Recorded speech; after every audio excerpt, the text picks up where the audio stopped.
The air was heavy with silence, not the silence of emptiness, but the silence of respect, of warriors honouring one of their own. From the med bay to the portal bay, every hallway, every corner of Echo Division's compound was lined with its people. Men and women stood at attention, backs straight, eyes forward, shoulders squared against the weight of what this moment meant. They had all fought. They had all bled in the shadows, unseen, unknown. And now they stood for one who had fallen. The doors of the medbay opened, and the honour guard emerged. Aerendil's body was shrouded in an elven burial cloth, embroidered with the symbols of his house, a warrior's farewell, a soldier's passage to the eternal stars. The elven warriors bearing him walked in perfect sync, their faces stone, their grief buried beneath centuries of discipline. But inside they were shattered.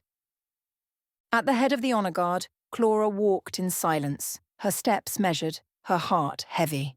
Her ceremonial armour gleamed, her commendations reflecting the torchlight flickering in the dim corridor. The weight of her lieutenant's insignia felt heavier than it ever had. Because she had worn it beside Aerendil, because she had earned it beside him. Because Silverleaf still haunted her. She could still hear the screams, the clash of steel, the scent of blood in the air as the elven city burned, as their warriors fell. She could still see Aerendil fighting beside her, blade flashing, his voice carrying over the chaos, ordering the retreat when all seemed lost. She had fought beside him that day, held the line as long as they could. And when they finally fell back, they had lost too many. Aerendil had been one of the few who made it out. And now he was gone too. Clora's hands tightened into fists, her jaw locked as she marched forward, refusing to let the weight in her chest break the exterior of the soldier she was trained to be. But inside she was breaking. As the procession passed, Echo Division stood unyielding, their backs straight, their eyes fixed forward. But in the smallest of ways, the cracks showed. Some saluted, their hands trembling just slightly before lowering them again. Others clenched their fists at their sides, fighting to keep their composure. A few swallowed hard, locking their grief away behind their rigid stances. There was no ceremonial command to salute, there was no forced uniformity. Each member of Echo Division honoured Aerendil in their own way. And that made it real. At the rear of the formation, Gunnar walked in silence, his boots heavy against the floor. On either side of him, Aeliana and Eli matched his stride. Aeliana's expression was unreadable, but her hands clenched at her sides. Aerendil had been her soldier, her responsibility. She had fought to save him, and she had failed. The High Council could speak of balance and fate all they wanted, but this was wrong. Eli walked with her head high, but her violet eyes shimmered. She had known Aerendil for years. He had been a piece of home. Now that piece was gone. Behind them, silent shadows padded forward. Alpha and Omega. They did not growl. They did not whimper. But their golden eyes flickered with a sorrow as deep as the warriors who walked beside them. They knew what had been lost, and they walked in mourning. As the honour guard passed through the corridor, the members of Echo Division began to fall in behind them, one by one, without hesitation. One by one until the hallway emptied. They did not march as soldiers of Earth. They did not march as warriors of Alfheim. They marched as one, for Aerendil, for all the fallen, for the war that was not yet over, and for the vengeance that would come. The hallways had emptied, but the weight of Aerendil's passing remained. The solemn march ended here, at the threshold between two worlds. The portal to Alfheim shimmered, its swirling surface reflecting the dim torchlight of the bay. The elves stood ready, waiting to take him home. This was it. The final step. Clora took a steady breath, stepping forward. She had led warriors through many portals. To battle, to the unknown. To the brink of death, but never like this. The portal rippled, swallowing her whole. One by one, the honor guard followed. Alpha and Omega hesitated, not out of fear, but because they knew this was the end. Omega's ears flattened, his head lowering slightly as his golden eyes flickered between Ashley and Beta. Alpha exhaled a deep, slow breath, then stepped forward, disappearing into the glowing abyss. Omega followed, his tail low but steady, and then, just before the portal closed, Beta tilted her head back, her mournful howl cutting through the silence. A sound of loss, of respect, of farewell.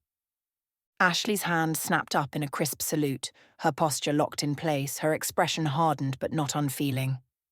This was the moment between the past and the future, between what had been lost and what was yet to come. As the last of the elves vanished through the portal, Ashley slowly lowered her salute. Then she turned, because this war wasn't over, because vengeance waited.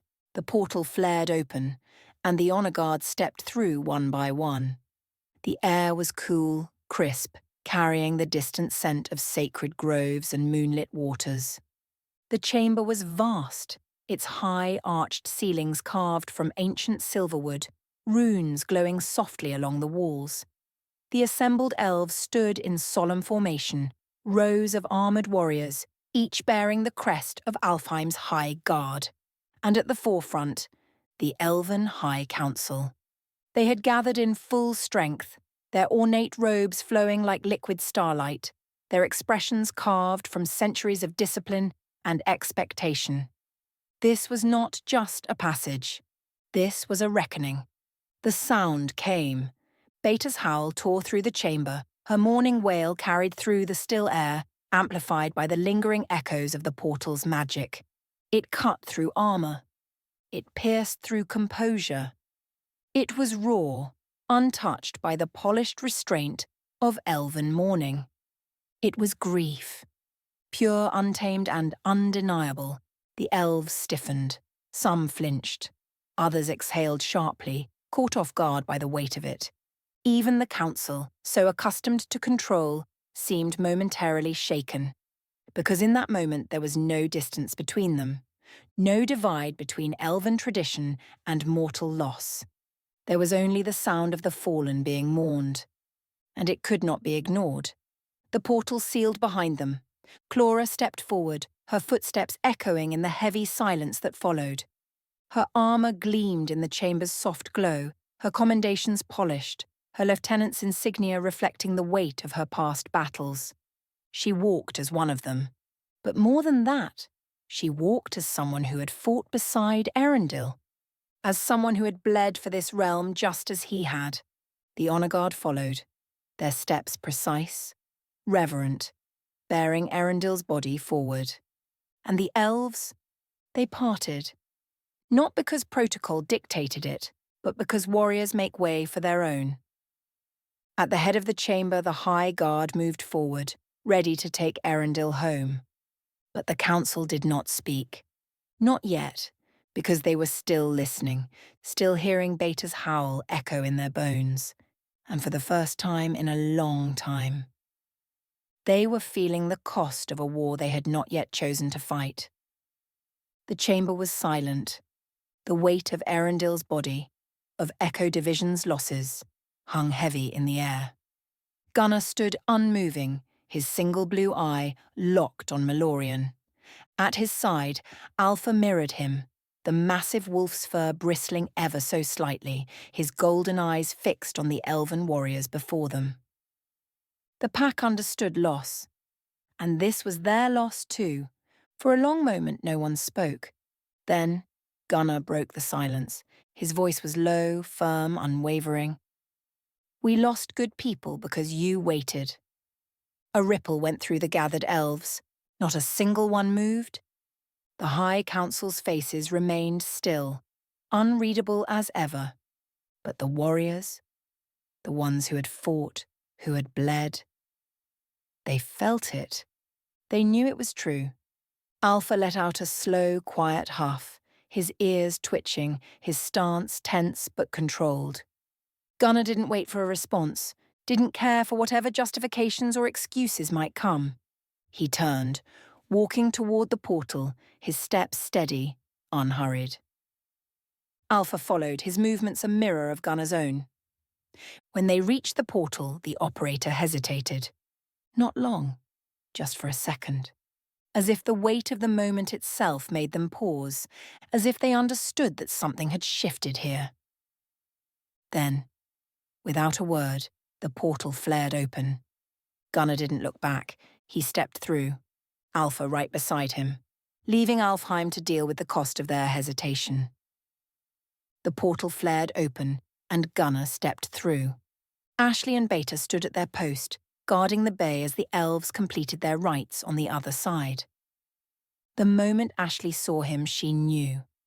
Gunnar's face was set, his stride unyielding, his eye burning with something unreadable. His mood was etched into every line of his body. Beta's ears flicked, sensing the tension. Ashley didn't say a word, didn't ask. She just nodded once. A silent acknowledgement. Gunnar gave the barest nod in return and kept walking, straight to his office. Because there was nothing left to say. Now there was only the war ahead. The night air was crisp, cold against Katrina's skin. She found Rose alone, standing at the edge of the tree line, arms crossed, shoulders tight with barely contained emotion. The dagger was already at her side. She had accepted it, but the weight of what it meant, that was a different story. Katrina exhaled, steadying herself. She had already told Rose the truth. She had watched her break, and now it was time to see where they stood. Katrina stepped forward. Rose didn't turn, didn't move. But her voice, when she spoke, was sharp, cutting. "What now, Katrina?"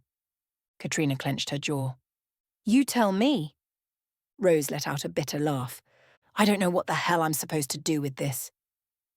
She lifted the dagger slightly, not looking at it, but gripping it so tightly her knuckles turned white. "I don't know how to make this right." Katrina swallowed hard. "Maybe you don't." That made Rose turn, and her eyes burned. "You got to leave her behind, Katrina. You got to live with that decision. I didn't." Katrina felt that like a blade to the ribs.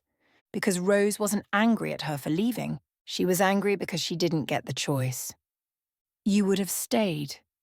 Katrina's voice was quiet. "And you would have died." Rose's jaw tightened. "And you think that would have been worse?" The words hung between them. Raw. Real. Katrina didn't move, didn't flinch. She just met Rose's gaze, unwavering. "Yeah." Rose exhaled sharply, stepping back like the words had struck her. Her chest rose and fell unevenly. She was angry. But more than that, she was tired. Her hands shook, not with rage, but with everything she wasn't saying. Finally, she looked down at the dagger and whispered, "She should be here." Katrina closed her eyes because she agreed, but that didn't change the truth. A long silence passed. Then Rose sighed. "I need time, Katrina." Katrina nodded. "Take all the time you need." And for the first time since Lyra was lost, Rose turned, and instead of walking away, she let Katrina stand beside her, saying nothing, just existing in the grief, together. Darren leaned against the doorframe, arms crossed, watching as Gunnar stared at the map stretched across his desk. The markings were fresh, ink smudged from where Gunnar had been tracing battle lines, plotting the next move. "The Wolfmobile's up," Darren reported. Gunnar didn't look up, didn't pause. "What's it loaded with?" 10,000 rounds. Standard, traces, and enchanted." Darren smirked slightly. "Figured we'd need a little bit of everything." That made Gunnar glance up, his single eye gleaming with something unreadable. He gave a short nod. "That'll do." Darren waited, knowing that wasn't the end of it. Gunnar pushed off the desk, rolling his shoulders before speaking. "Get everyone in the war room." Darren huffed. "Everyone is Bianca, Desiree, Jewel, and Katrina. Shade's in the medbay, and Ashley's still on guard duty." Gunnar exhaled slowly, jaw tightening. He already knew they were running thin, but hearing it out loud made the weight of it settle in deeper.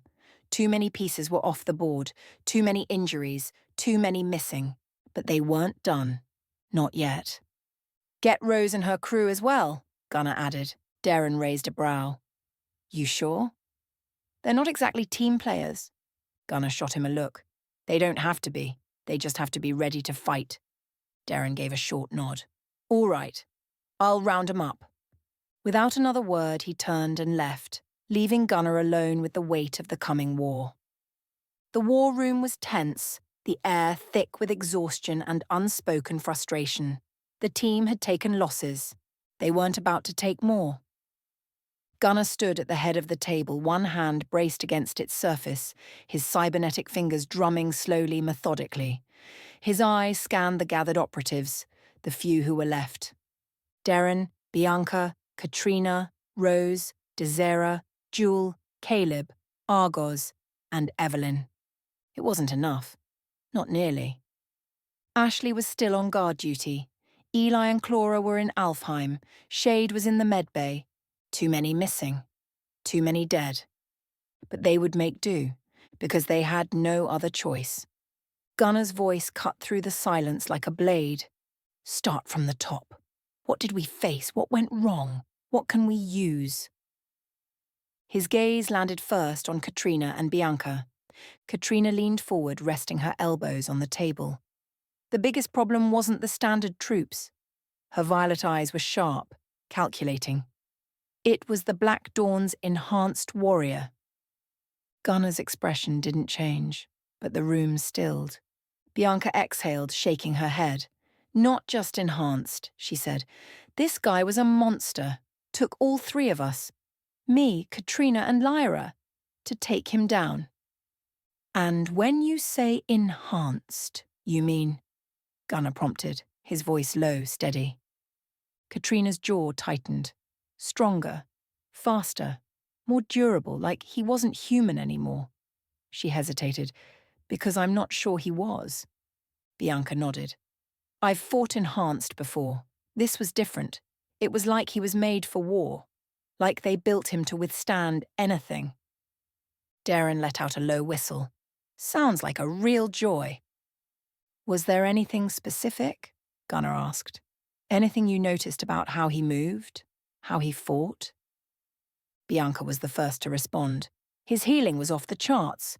We put enough into him to drop a normal man in seconds. Didn't even slow him down. Katrina added. And his reaction time was insane. It's like he saw every move before we made it. Jewel leaned forward, frowning. That sounds less like enhancement and more like... She hesitated. Something unnatural, Rose finished for her, her voice flat. The room went silent. They all knew what that meant. Gunnar didn't speak for a long moment. Then, finally, you said it took all three of you to put him down. What worked? Katrina exhaled. Overwhelming force. We had to keep pressure on him constantly. No breaks, no hesitation. She glanced at Bianca. We went for the head.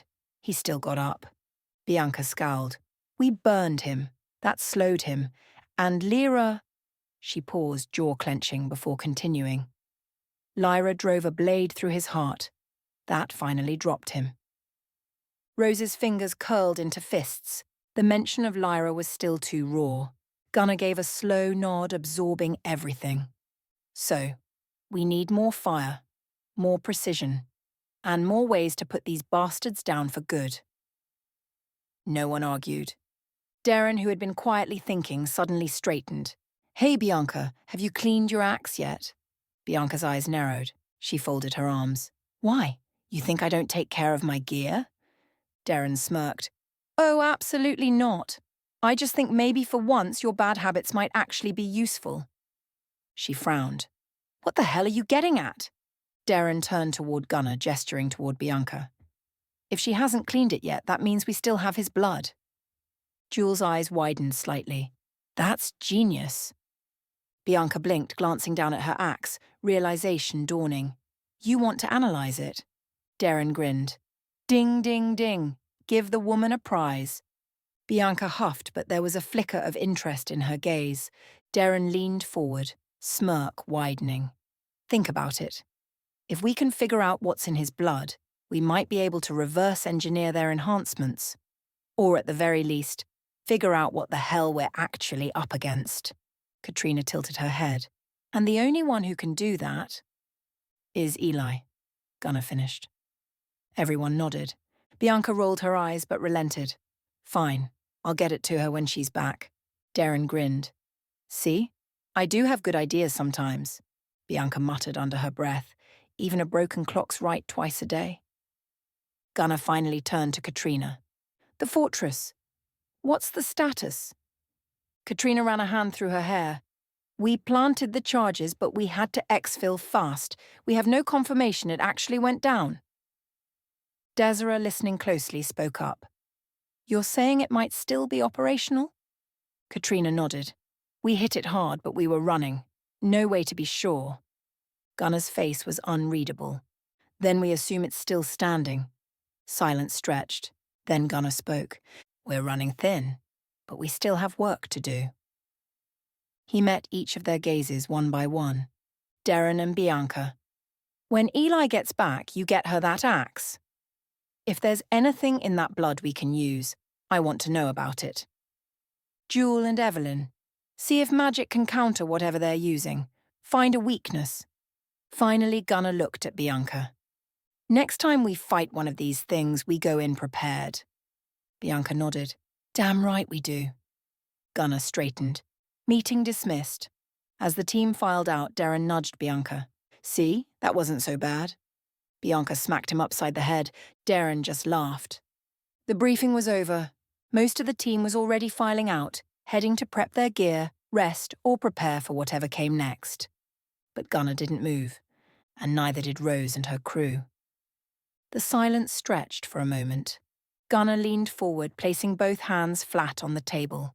His cybernetic fingers flexed slightly, the faint whir of servos the only sound in the now empty war room.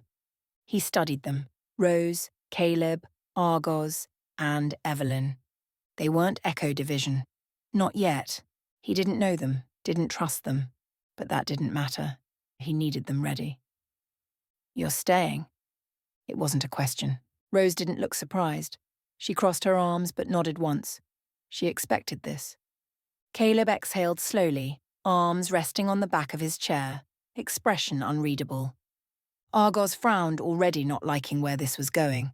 Evelyn simply watched Gunnar, her sharp, calculating eyes giving nothing away. I don't know you, but you're here, and that means I have to count on you. Gunnar's voice was level, calm, but absolute. So here's how this is going to work. Gunnar's eye locked onto Caleb. You're with Darren. You'll be riding shotgun in the Wolfmobile, working as the gunner when we're in the field. Caleb raised a brow. Not exactly my first choice of a seat. He sighed but nodded. He wasn't about to argue. Gunnar's attention shifted to Argos. She straightened slightly, already looking annoyed. Draven's after that gem you're carrying. The goblin-turned-human narrowed her eyes. Yeah, I noticed. Which means we keep you moving, and we keep you protected. Gunnar's tone was final. You're now our early warning system. You see something, you call it in. No second guessing. Argos's scowl deepened. So you're putting me on the sidelines? No, Gunnar said evenly. I'm keeping you alive. Argos opened her mouth to argue, then closed it. She wasn't happy, not at all. But she wasn't stupid. Gunnar turned to Evelyn. You're with her. Evelyn's expression didn't change, but Gunnar caught the flicker of something in her eyes. You two are our eyes and ears. I don't care what it takes, you keep us informed. Evelyn tilted her head slightly, considering him. You don't even know what I can do. Gunnar's expression was unreadable. I don't have to. You're here. That means you have a role to play. Evelyn studied him for a long moment. Then, finally, she nodded. Argos still looked pissed, but she crossed her arms and muttered, Fine. Gunnar didn't react. He expected the pushback. Gunnar had just assigned their roles. Now he needed one more person. He hit the comm. Darren, get in here. A moment later, the door pushed open and Darren strolled in, his usual smirk in place. "You rang, boss?" Gunnar ignored the sarcasm. He motioned for Darren to shut the door. This was important. "I need you to handle something." Darren leaned against the table. "Oh, good. Another hey you job?" Gunnar's eye narrowed. "Keep talking and I'll make you teach them knife fighting too." Darren held up his hands. All right, I'm listening." "One more thing," Gunnar said, locking eyes with Evelyn. She raised an eyebrow. "Oh? There's more?" "Darren's going to suit you all up, arm you, get you to the range." Evelyn frowned slightly. "I don't use firearms." Darren grinned. "Oh, you will." Evelyn's eyes narrowed. "I don't need them." Gunnar's expression darkened. "Yeah? How'd that work for you at the brownstone?" The room went dead silent. Evelyn's breath hitched just slightly before she masked it, but Caleb's jaw tightened, because they both knew what he was talking about. Draven's captain and sorcerer had captured them. Because they hadn't been armed. Because they hadn't been ready. Evelyn's fingers twitched slightly, but her voice was calm. "That was different." "No, it wasn't," Gunnar said flatly. "You got taken because you weren't prepared. That doesn't happen again." Evelyn held his gaze for a long moment. Then slowly she nodded. "Fine." Gunnar didn't look satisfied, but he accepted it. "Good. Darren, get them suited up." Darren clapped his hands together. "All right, rookies, let's go get you some guns." Argos rolled her eyes. "You're enjoying this way too much." Darren grinned. "Oh, absolutely." As they all filed out, Gunnar watched them go. He still didn't trust them, but at least now they'd be ready. The last of the team had filed out. Rose was halfway to the door when Gunnar's voice cut through the still air like a blade. "Stay." She hesitated just for a second. Then, with an exaggerated sigh, she turned around slowly, arms crossed over her chest. "Let me guess. This is where you tell me to fall in line, follow orders, and stop making things personal." Gunnar's expression didn't change. "Sit down." Her brow arched, but she smirked as she dropped into a chair, boot resting against the table's edge. "All right, boss man. Let's hear it." Gunnar didn't immediately speak. He just stood there, watching her, studying her. Something about it put her on edge. Finally, he said, "I don't make assumptions." Rose frowned slightly. "That's supposed to mean something." "It means I don't assume Lyra is dead." His voice was steady, firm. "And I don't assume she's alive either." Rose's fingers tightened slightly where they rested on her arms. "What I do know," Gunnar continued, "is that we don't have an answer." She said nothing, because he wasn't giving her false hope. He wasn't feeding her lies. And that made it worse, because it meant she had to face the truth. They didn't know. And that uncertainty was hell. Then Gunnar exhaled slowly, his voice lowering slightly. "I'll help you find out." Rose's head snapped up. She studied him, her expression unreadable. "Why?" "Because I don't leave my people behind, dead or alive." The words hit hard. Rose looked away, processing. Then, finally, she spoke. "Even if you don't trust them." Gunnar frowned. "What are you getting at?" Rose huffed a humourless laugh. Then she leaned forward, resting her arms on the table. "You know why Lyra and I worked so well together?" Gunnar didn't answer. Waiting. Rose tilted her head, voice dry. "Because neither of us ever had to explain ourselves. We already knew each other's bullshit." "Star." She tapped her fingers on the table, her smirk growing sharper. "You? You don't know shit about me." "Star. Then start talking." Gunnar's tone didn't shift. Not an order. A challenge. Rose's smirk faded. She leaned back, folding her arms across her chest again. "Fine. You want to know the truth? I worked for Draven." Silence. Gunnar's entire stance shifted. His one eye hardened instantly. Rose kept going. "I was his apprentice. A long time ago, back when Eldemire was still standing. It was a massive portal hub. Trade, travel, magic. You name it. I studied under him there, learned everything I could about portals. And then, her lips curled slightly, but it wasn't a smile. Then I watched him burn it all down. He tried to take power from his old man, and the whole damn city paid for it. Gunner's jaw tightened. And you never thought to mention this before? Rose lifted her left wrist, holding it up between them. The silver bracelet gleamed under the lights. The one he locked on her. The one that once suppressed her magic. The one only he could remove. Why would I? For a long moment neither of them spoke. Gunner's eye darkened. His cybernetic fingers flexed, then relaxed. She saw it. That flicker of frustration, of exhaustion, of too many fights like this, too many people lost. And for a second, just a second, she saw past the scowl. She saw the man who had stood alone against the Demon King, who had nearly died, who had lost an eye, an arm, who had watched too many others die in front of him. Gunner exhaled sharply. You should have told me, Rose scoffed. And what? You would have suddenly started trusting me? Her violet eyes gleamed as she rattled the bracelet slightly. You put this on me, Gunner, and I let you.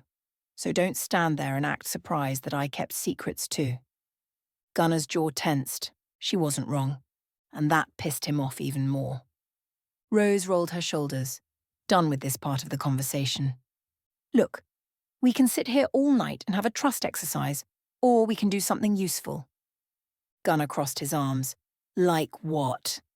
Her grin sharpened. Like hacking Draven's network. Gunner's brow furrowed. Explain. Rose leaned forward again. Portals are a network. They need connections. If I can access one, I can trace his activity, find where he's moving, maybe even where he took Lyra. Gunner stared at her, processing. And how do you suggest we access one? Rose's grin faltered slightly, because they both knew the answer. The only permanent portal on Earth is here, Gunner said flatly, and I'm not risking it. Rose rolled her eyes. Of course you're not. Gunner's gaze narrowed. But I will talk to Eliana about using one of Alfheim's. That got her attention. Rose sat up straighter. You think she'd go for that? Gunner's expression remained unreadable. You tell me. You're the one who has a connection with her now. Rose tilted her head slightly, considering. Then, finally. Yeah, I think I can make that happen. Gunner gave a short nod. Then let's get to work.